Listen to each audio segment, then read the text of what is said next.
అబ్బే ఈ ప్లేస్ ఇండియాలో ఉండే ఛాన్సే లేదు బ్రో. సర్లే గూగుల్ ఓపెన్ చేసి చూద్దాం. మిజోరం ఇండియాలోనే ఉందా? Yes, Mizoram is state in north east India. North east ఇండియాలో ఉన్న మిజోరంకి ఫస్ట్ టైం వచ్చిన రోజు నాకు నిజంగానే ఇలాగే అనిపించింది బ్రో. ఎందుకంటే అక్కడ మనుషుల్ని చూసాక ఒకటే డౌట్, నేను ఇండియాలో లేను అనే డౌట్. వాళ్ళ కల్చర్ మొత్తం చాలా డిఫరెంట్ గా ఉంది.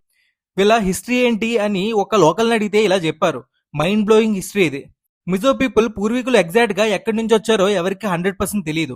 కానీ హిస్టోరియన్స్ లాంగ్వేజ్ రీసెర్చ్ ప్రకారం సెంచరీస్ క్రితం సదరన్ చైనా వైపు ఉన్న రీజన్స్ నుంచి బయలుదేరి మయన్మార్ లో ఉన్న షాన్ స్టేట్, కాబో వ్యాలీ, చిన్ హిల్స్ లాంటి ప్రాంతాల్లో జనరేషన్స్ పాటు ఉంటూ మెల్లగా మైగ్రేట్ అవుతూ వచ్చారు. ఎందుకంటే కొత్త ఫార్మింగ్ ల్యాండ్స్ కోసం, క్లాన్ వార్స్ నుంచి తప్పించుకోవడానికి, ఇంకా సేఫర్ హిల్ ఏరియాస్ కోసం 16th నుంచి 18th సెంచరీ మధ్య తియావో రివర్ క్రాస్ చేసి ఇప్పుడు మన మిజోరం అని పిలిచే హిల్స్ లో సెటిల్ అయ్యారని హిస్టోరియన్స్ నమ్ముతారు.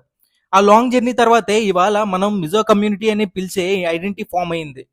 ఆశ్చర్యం ఏంటో తెలుసా? ఇవాళ మిజోరం ఇండియాలో హైయెస్ట్ లిటరసీ రేట్ ఉన్న స్టేట్స్ లో ఒకటి. క్లీన్లీనెస్, డిసిప్లిన్, హానెస్టీ వీటి గురించి మాట్లాడితే మిజోరం పేరు ముందు ఉంటుంది. ఫస్ట్ చూసినప్పుడు ఇది ఇండియానా అని అనిపించింది. కానీ హిస్టరీ తెలుసుకున్నాక ఇండియా ఎంత డైవర్స్ కంట్రీ అనేది అర్థమైంది. ఇలాంటి రియల్ అండ్ రా ట్రావెల్ ఎక్స్పీరియన్స్ చూడాలంటే ఈ పేజ్ ని ఫాలో చేసి పెట్టుకోండి.